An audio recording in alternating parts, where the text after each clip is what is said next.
Welcome to the AWE Breakfast Show, featuring Sound United. Here's your host, Sean Hannam. Good morning. Welcome to the AWE Breakfast Show. Yes, that's right. My name is Sean Hannam, as you just heard there in those loud booming tones. We'll be hearing more from that guy later.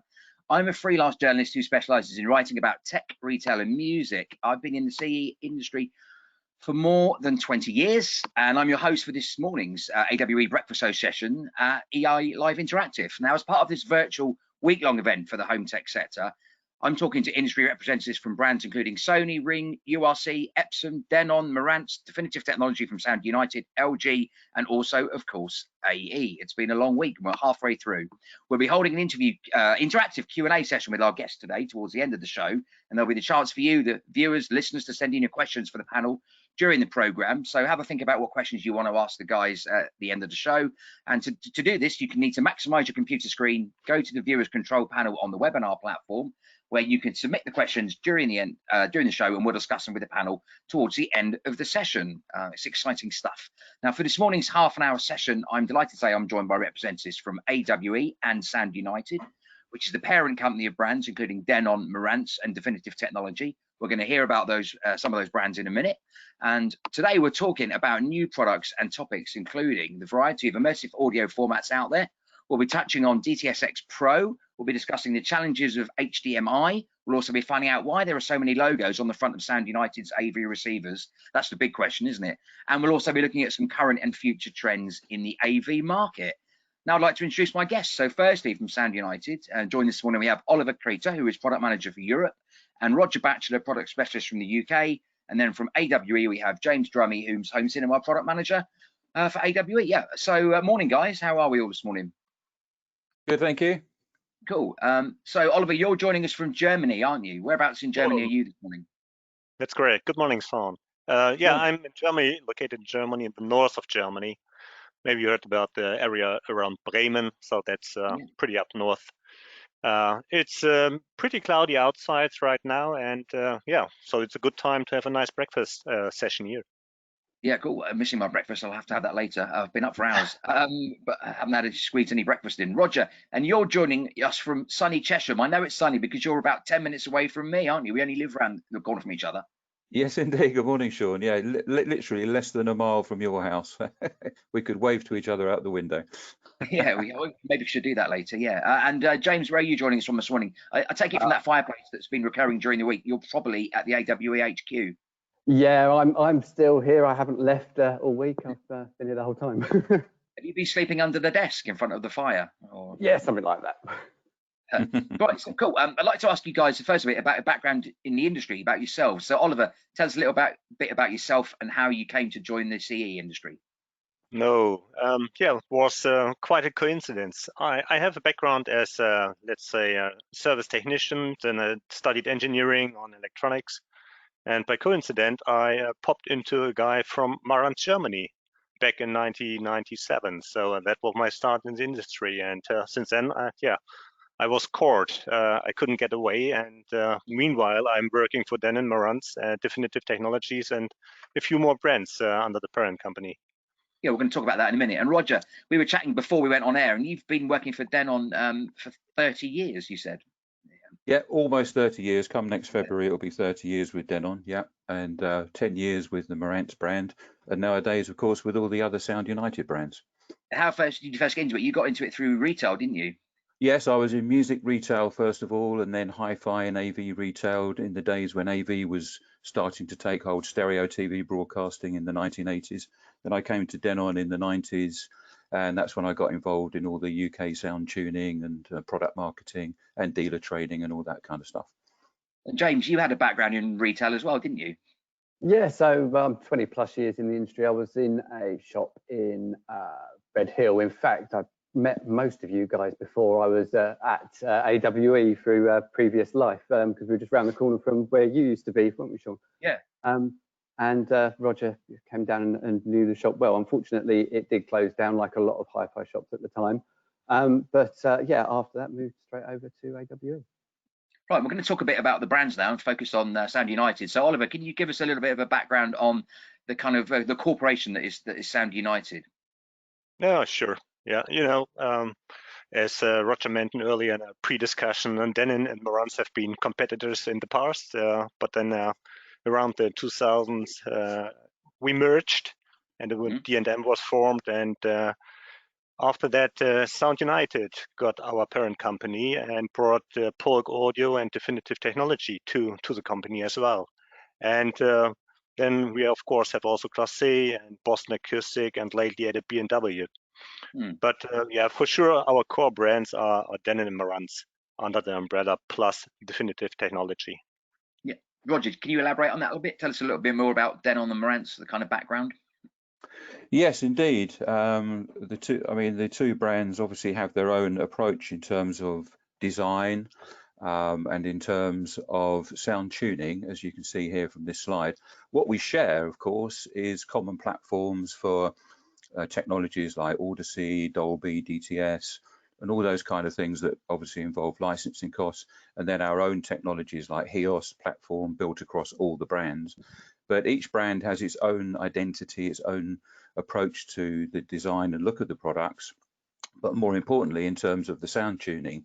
And in general terms, it's kind of a simplification really, but in general terms, I mean, Denon goes for a more upfront sort of detailed sound, whereas Marantz still has the detail but goes for a slightly warmer tonal balance. So but both brands spend many hours in Japan, Europe and the UK. We do a lot of benchmarking before we launch the product. So each one has its own clear identity.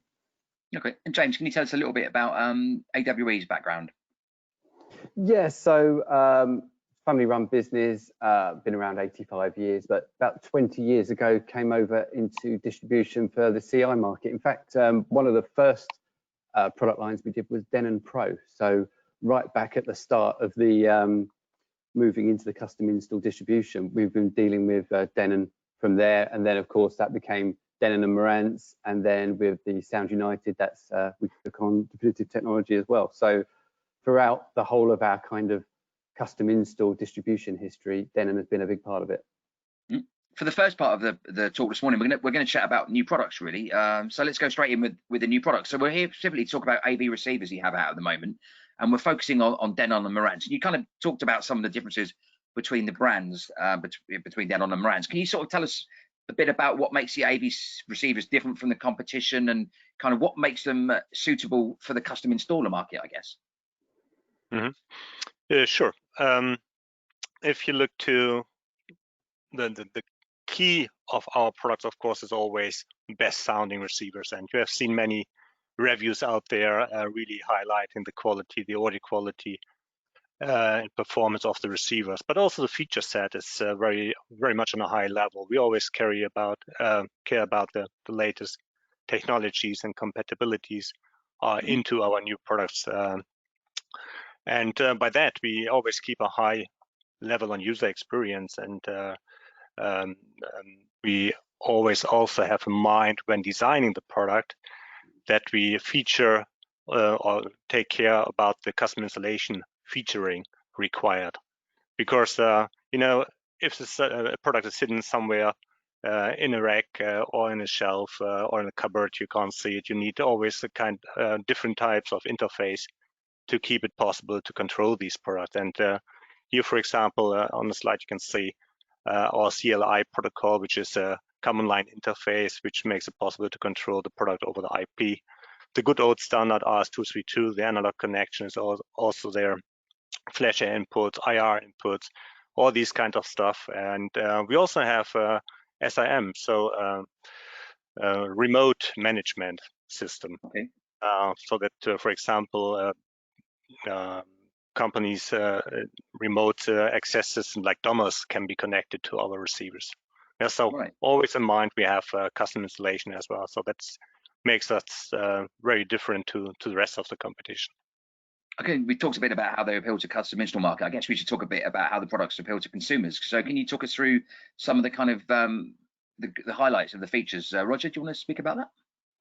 Yeah, sure. I mean, in terms of, as I say, the sound tuning is obviously a very important part of of the appeal with customers, and that's been borne out with some of the awards that we've received recently, like what Hi-Fi Awards you've won, haven't you? Numerous Hi-Fi Awards, yeah. Yes, we've done very well in recent years. That's been sort of the result of many, many years, as I say, of benchmarking the products and constantly making the improvement. In fact, it never ceases to amaze me how the engineers in Japan, okay, we give them a lot of feedback. The sound manager comes over to Europe, works very closely with Oliver and the team in Europe. Then we do all the final benchmarking. And, you know, there's a lot of work that goes on behind the scenes in terms of getting that audio performance. But then, of course, it's a question of having all the latest technologies on board. It's a very competitive market. So, you know, this is why we're introducing some of the new sound formats at the moment and covering all the bases for whether it's custom installers or consumers. And the latest HDMI technologies, 8K, 4K, Dolby Vision, HDR10 Plus and all that kind of stuff, and EARC, which we're going to talk about a little bit. Yeah. And the music streaming services as well. But yes, I mean, we've done well just recently. Products of the Year from What Hi-Fi for the AVC X3700, and AV Forum's actually just given us their Editors Award for home cinema amplifiers under 2000 for the Marantz SR7015 just this week, in fact. Great. I know this might sound like a strange question, but what do you guys think makes a great sound? Obviously, Roger, you're getting hands-on with the products and tuning them and listening. You know, is it you know, what's the kind of ingredients, I guess, that make up a good sound? That might be quite tricky to answer, but well, it's a bit like a chef preparing a meal, really. There's obviously the lab testing, all that kind of stuff goes on to make sure that components and specifications are up to scratch and using the latest technology there. But it is very much a question of trying out, you know, each year goes by, there are new components coming onto the market, components that are going off the market. So we have to sort of come up with the right ingredients for that recipe, do the benchmarking, and it's really about getting an accurate, detailed sound with the impact that you'd expect to get from movie soundtracks, but without the sound becoming too harsh. And of course, the same applies to music. So we pay special attention not just to the whiz bang effects, but also to the more subtle details as well in terms of the sound tuning. So many hours of benchmarking, which, as I say, takes place across the world really, but Japan and in Eindhoven, and then finally the UK benchmarking. Yeah, has that been challenging during lockdown at all? It has a little bit, because we haven't been able to get together to do it as much as we normally would. So Oliver's been doing benchmarking, then sending the product to me, and we've had to do it by remote control this year. You talked about I can add a quick one here, Sean. Yeah, go for it. It's very important always to have a solid foundation, first of all, on the receivers, on the amplification. You need a solid power supply. You need solid power amp stage.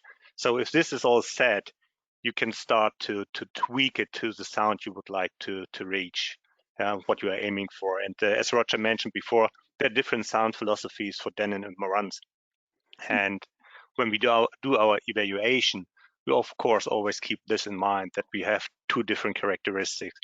And then it is about to find the right combination, the right mix of components to counterbalance certain effects of one component to highlight a different benefit of another component. So this is always what we do a lot in our Eindhoven listening session in cooperation with the Japanese team. So that makes actually a good sounding AV receiver is about a lot of passion, experience, and long listening sessions. We touched on earlier about the kind of variety of immersive audio formats that are out there. The burning question is why do you have so many badges or logos on the front of your AV receivers? Yeah, you want to answer, Roger?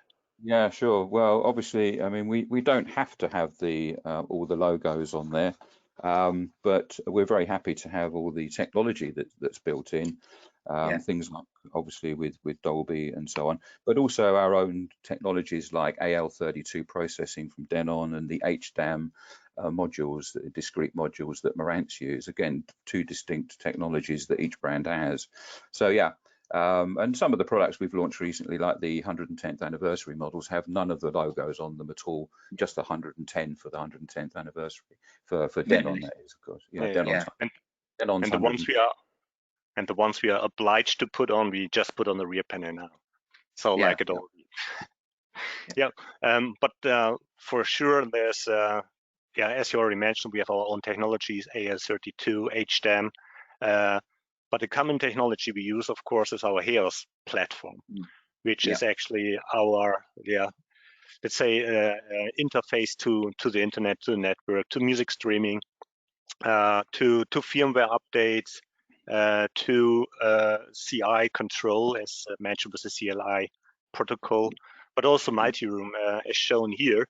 The great thing is that we can use this technology in all of our products, be it in connected amplifier, AV receiver, system, soundbars, or the wireless music system, the Denon home speakers, and all can talk to each other. And you can build up a multi-room system wirelessly up to 32 zones. And there are even some dedicated CI products in here, like the HEOS Drive, which carries 4 zones in just one cabinet. So HEOS is really a nice technology, which makes our portfolio very powerful. Let's talk about some of the immersive audio formats that your products are kind of supporting. So Roger, do you want to tell us a little bit about the compatibility with formats out there at the moment? Yeah, I mean, obviously this is something that's expanding all the time in terms of going more and more speakers. I think the way we see custom installations going is for installations to have more and more speakers, and of course it can be done within a home cinema installation. The speakers can all be hidden away quite discreetly. So as you see here, we have the latest update that we have. One of the key features is DTS:X Pro, which offers up to 13 channels of sound, whatever the disc that you're playing, or whatever the sound that's on the format, the streaming format, whatever's coming in, you can expand that out to anything up to 11 or 13 channels using DTS:X Pro, the latest update. We've got some examples here in terms of the sort of speaker setups that you can have, and those speaker setups can be compatible for DTS:X and for Dolby Atmos, so you don't have to change your speaker configurations. If you want to have IMAX enhanced, which is something that we launched, of course, along with AWE at last year's EI Live show at Farnborough, you can have the top channel as well, the Voice of God channel incorporated in there. And of course, a lot of our amplifiers now have at least 11, at least 9 channels or 11 channels, and even in some cases 13 channels. So you can really expand the sound up around there, and whatever form or whatever you're playing will be expanded out around. So that's the latest thing. Obviously Dolby Atmos has been with us for some time, but you could basically, with either of these formats, and it's a subjective thing, it's like the sound quality difference between Denon and Marantz, it's purely subjective. What the customer prefers, they can make their choice about what they want to use, and the speaker system will work either way. So we can go into a lot more detail perhaps when we have a more detailed session with AWE, which we're planning later on. But Oliver, do you want to add anything else to this, the DTS:X Pro? Yeah, maybe just a quick one in addition here. So DTS:X so far was only limited to 11 channels, and that was a kind of little disadvantage against Dolby Atmos. Now it's also extended to 13 channels. You can use the same speaker layout for both formats. That's a very handy one. The good thing is, in addition to this DTS:X Pro, that you actually don't need any new software. It's not a new audio codec. It's just a new way to distribute the audio signal, which is already there from your streaming or from your Blu-ray UHD, to utilize all the speakers installed. And especially the new Neural X DTS upmixer coming with the DTS:X Pro has quite some changes in the algorithm, so it's making much more use of the installed speakers than the former Neural X. I'd like to bring James in now and just outline how you guys, AWE, are working with Sound United. So what's your kind of relationship? How do you support customers and work alongside Denon and Marantz?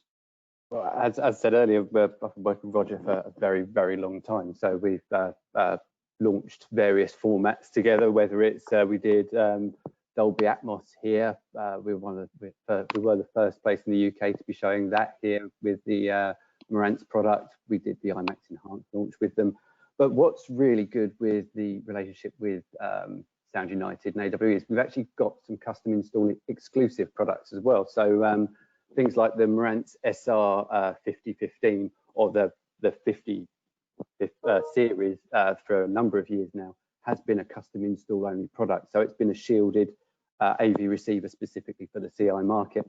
We also have other exclusives, the HEOS Drive, which Oliver mentioned earlier, the 4-channel multi-room amplifier. That's an exclusive custom install product.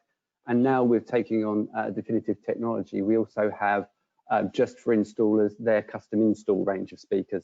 So that's a really good thing that we have with our relationship with Sound United. For training wise, as Roger says, we're going to be doing probably early next year a session going a deeper dive into the Denon Marantz AV receivers and how they deal with the sound format. But as well as that, I have been running right the way through the whole of the first lockdown. I was doing 4 sessions a week on home cinema audio, and in this second lockdown I'm doing 1 session a week. I'm doing, I think it's Fridays, I'm doing audio, home cinema audio sessions, and you can actually book that from our training website, which is smarthomeacademy.co.uk, and I'm doing those every Friday. But as I said, we're also going to be doing a dedicated Denon and Marantz AV one early next year, actually with Oliver and Roger. Great, thanks. I want to sort of move away from the products of it and talk a little bit about some of the bigger industry issues. Oh, this obviously involves products as well. So we've already touched on HDMI. One of the hot potatoes in the industry at the moment, we've heard a bit about in recent times, has been HDMI 2.1. There's been a discussion about it in the press recently. It's mostly aimed at gamers, but what does that kind of mean for existing hardware? We've got PS5 out this week, which is HDMI 2.1. Are there going to be compatibility issues for some of the existing products out there? Can anyone sort of shed some light on that?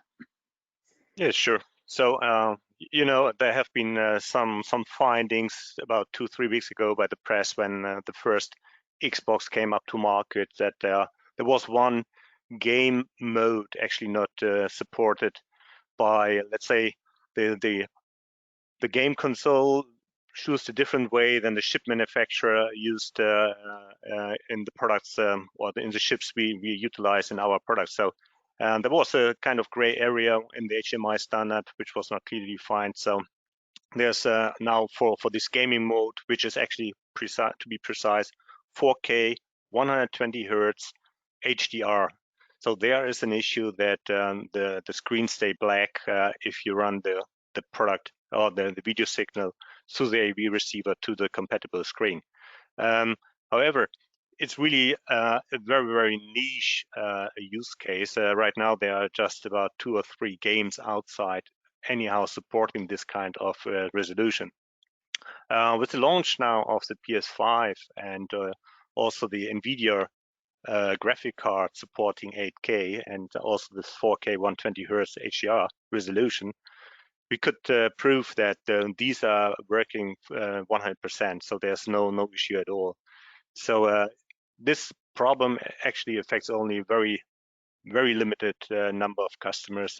Most of the guys will never experience it, because if you hook up a Xbox and don't change any settings, it will work out of the box. There's no problem at all. There's a workaround. Yeah, how as you can see on the screen, you can use EARC when connecting the Xbox directly to your TV screen if you want to enjoy the 4K 120 Hertz HDR. Nevertheless, we are working on a solution, a permanent solution, which will take a bit of time, of course, to get it to market. But for the customers who really are eager to get this solved, we will offer a solution. Okay, I want to talk a bit more about the industry at the moment. So we're going to be coming towards the end of the show. We're about 5 minutes left, but I'd like to talk a bit about the kind of effect of COVID that you've seen, and how's the market at the moment? What's your kind of take on the market? How's it look out there? Yeah, Roger, well, by all accounts, yes. by all accounts from our sales commercial team, actually supply, I think James would be able to bear this out, it's been difficult to keep up with the demand in some areas in terms of production. Obviously, production around the world has been a little bit slower and distribution a little bit slower, as everybody knows. But the demand for home entertainment has been quite phenomenal over the last few months. You found the same thing, I think, James, haven't you? Yeah, it's been absolutely phenomenal. And we've had the good thing is that, again, we have huge back orders with Sound United, so loads and loads of orders in. And we are getting a steady stream of AV receivers in. It's not as many as we would like, but really it's contact the sales team and they'll be able to advise you of what we can do if you've got, you know, tight deadlines. But ideally it is kind of get your orders in, get yourself in the queue. There is stock coming through, just not as much as we would like at the moment. Before we go over to our roving reporter Mal to find out what questions the panel have got in, I'd just like to ask our panel here a couple of quick lightweight questions to get away from industry heavy issues. So obviously we've been talking a lot about audio. Anyone got a favorite album out there? So just quickly tell us your favorite albums of all time. I'll go first then. I'll go for not a Billy Joel album. So people know me say, why haven't you chosen one of those? But I'm not. I'm going to go for Spin Doctor's Pocket Full of Kryptonite. Okay. Two Princes, that was the single off that, wasn't it? That's the big single from there. I went to the 20th anniversary at the Jazz Cafe. They did the whole album. Fantastic. Oliver, what about yourself? I think I would go for the Nevermind from Nirvana. Okay. So nice. Like a bit more hard. Yeah. Yeah. And Roger? Well, anything by Bob Dylan but Blood on the Tracks would be the top choice, although his latest album, I think, is going to be an absolute classic. It's a very intriguing piece of work, I think. Rough and Rowdy Ways. It's high on my albums of the year list. Yeah, I was thinking about my albums of the year list yesterday, and Dylan's definitely up there. Cool, right. Yeah. Well, thanks, guys, for that. We're now going to go over to Mal Fisher at AWE, our roving reporter, who should be out there somewhere, and to see what questions we've had in from the listeners and the viewers. Hi, Mal. How you doing? Good morning. Thanks for having me here. We do have a couple of questions. Great. And I guess it links back to your last question there. What is your favorite demo content or favorite content that you use when you're tuning the equipment? Good question. Yeah, we have a collection of, let's say, 5 to 10 tracks, which we always use, which are not really, we use for the evaluation and tuning, because we know these tracks by every single bit of it, and we know how these have to sound. It's not something you want to demo to the public, but it's something which is really helpful for us. And it's from several tracks. It's including foreplay, it's including some Celine Dion, it's including some classical pieces like Shostakovich and so on. So it's a big mix, yeah. We've got time for one more question. Anything else, Mal, has come in? Yeah, we've heard one other question come in. It's kind of answered already, but probably worth doing a longer version. Does HEOS only work on its own app, or does it integrate with any third-party control solutions? Yes, it does integrate. So,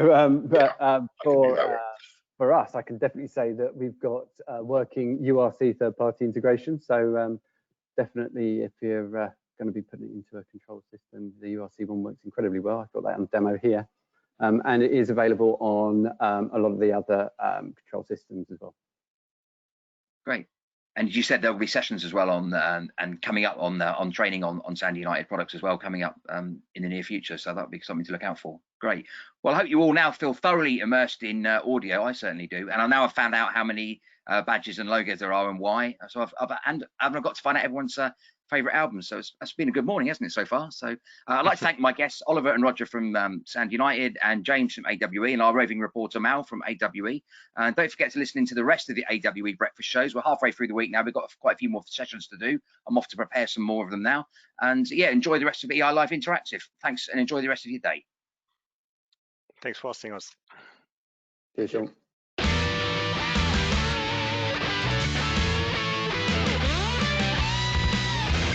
Thank you for watching the AWE Breakfast Show.